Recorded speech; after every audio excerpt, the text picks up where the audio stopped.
What's up, guys? I am Steph. I am trying to go back to not editing my videos whatsoever. So if there are awkward pauses at any point or I lose my thought, which always happens, I do apologize for that. If you are new here, I have bipolar disorder type 1 with psychotic features and sorry, I was going to close my door.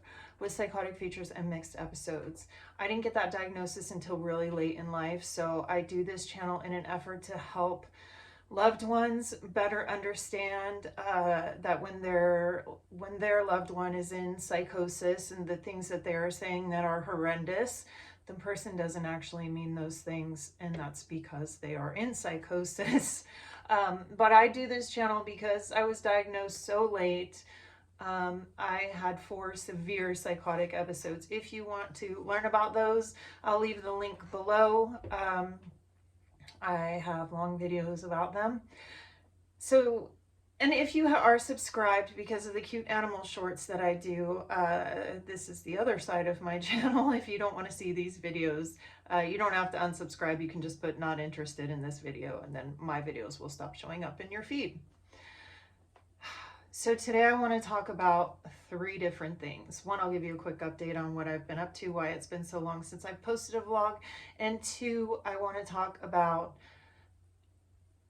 the recent tragedy that just happened, where an individual who was hearing voices, according to the news reports that I've seen, killed 17 people, something like that.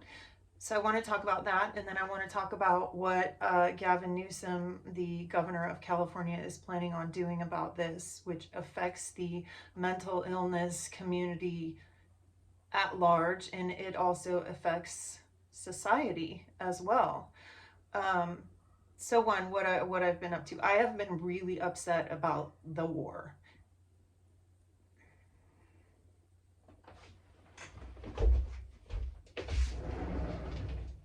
Gotta get something to show you guys out of my closet.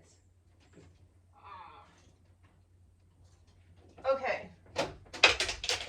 I follow this company that makes this sweatshirt. They are called Human Sweatshirts. I have 2 of them.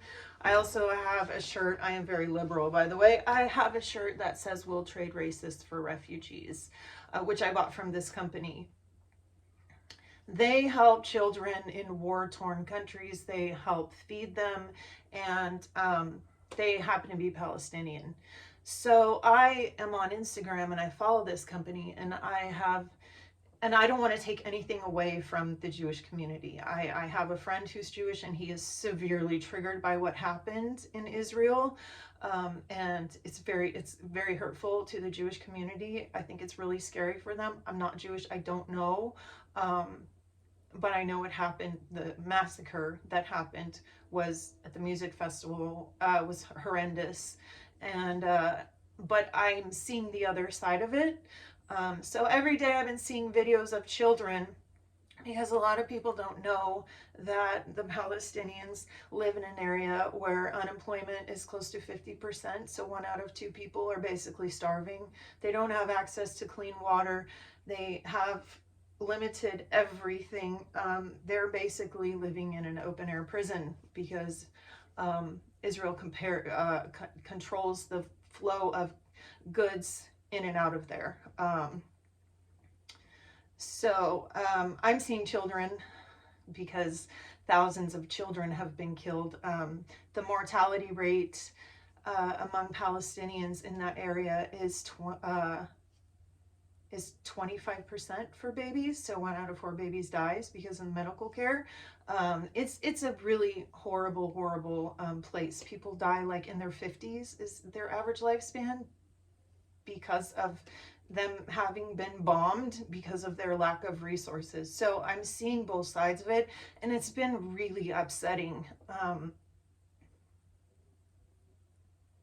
that the world even functions that way.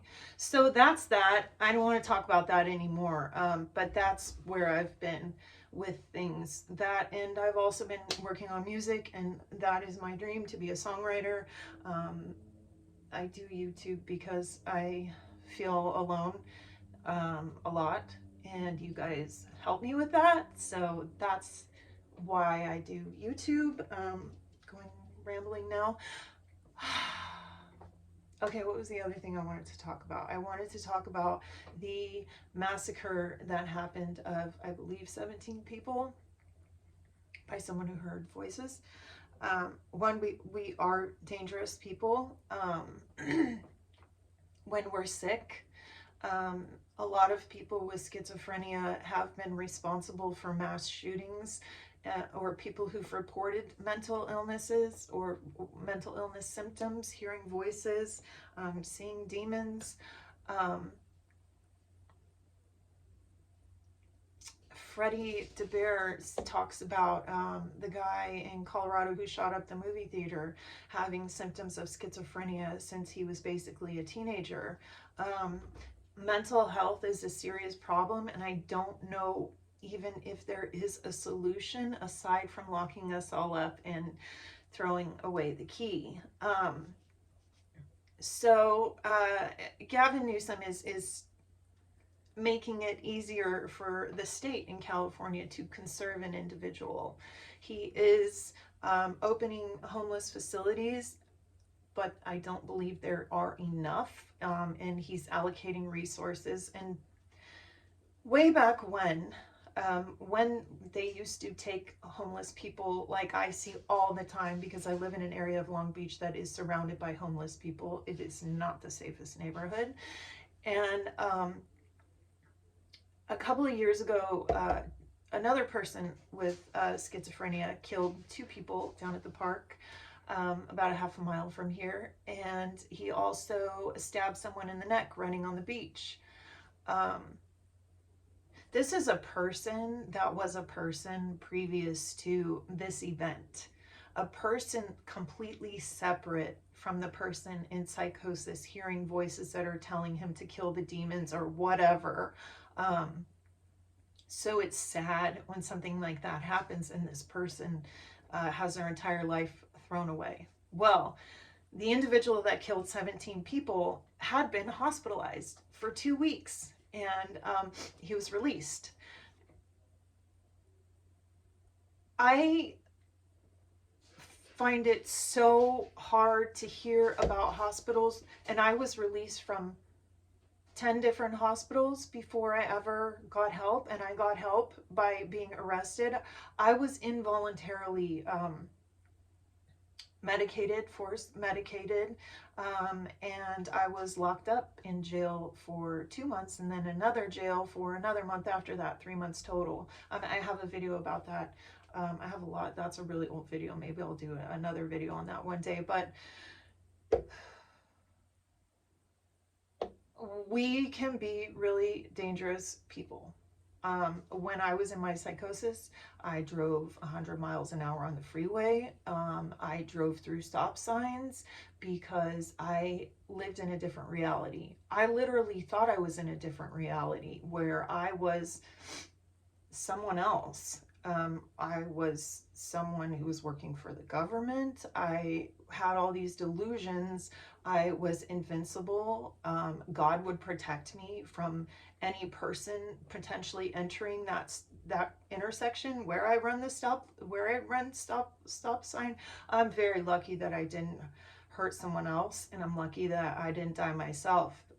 I was also, and I have a video, it's in the video about all my episodes, but I've said before, I was run over by a car. Like, horrible things happened to me, and horrible things happen to people like me. It is really frustrating and sad that I'm in this group of people. I talk in one of my videos about how I went back to outpatient therapy, and one of the guys said that he was hearing voices telling him to kill his parents. And that was so shocking that I was hearing that from an individual who I was having perfectly normal conversations with, who I felt was my peer. In the same sentence, he's hearing voices that are telling him to kill someone, and he's getting help. He's in an outpatient program, which means he's on medication. He's there voluntarily.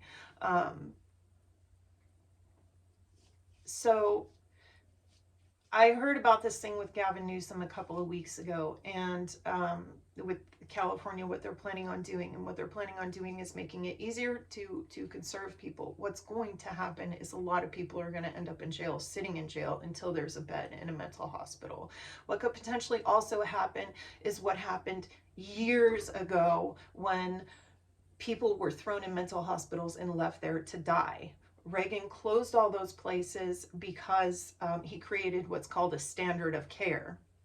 Well, none of these places were meeting that standard of care.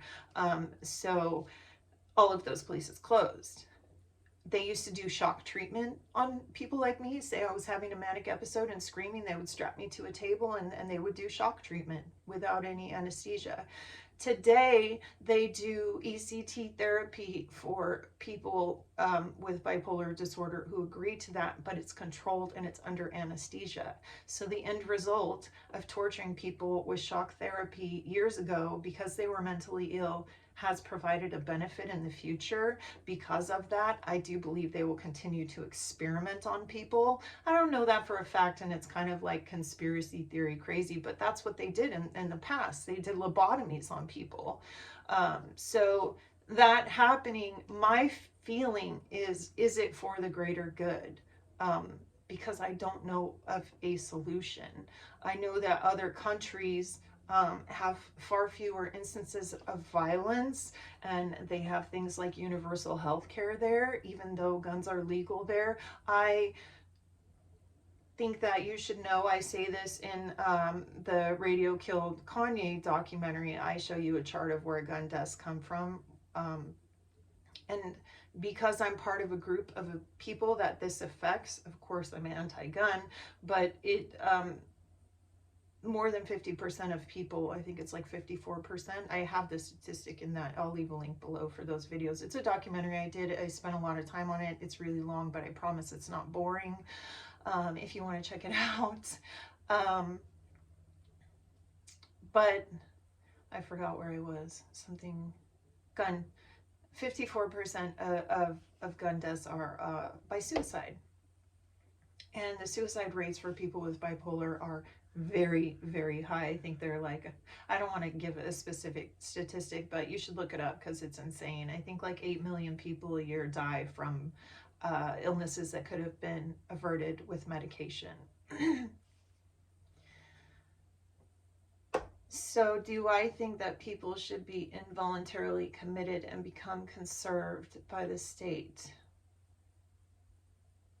I think that there could be some positives for people like myself, but because I've gone to outpatient therapy, I have seen all different levels of functioning, and some people cannot really take care of themselves without the help of others. There are people who cannot afford their medication, and this affects mental health, and this puts the public at risk, because like I said, we are dangerous. We cannot we cannot pretend like we're not. We're very, very fortunate that there is medication to help people like us.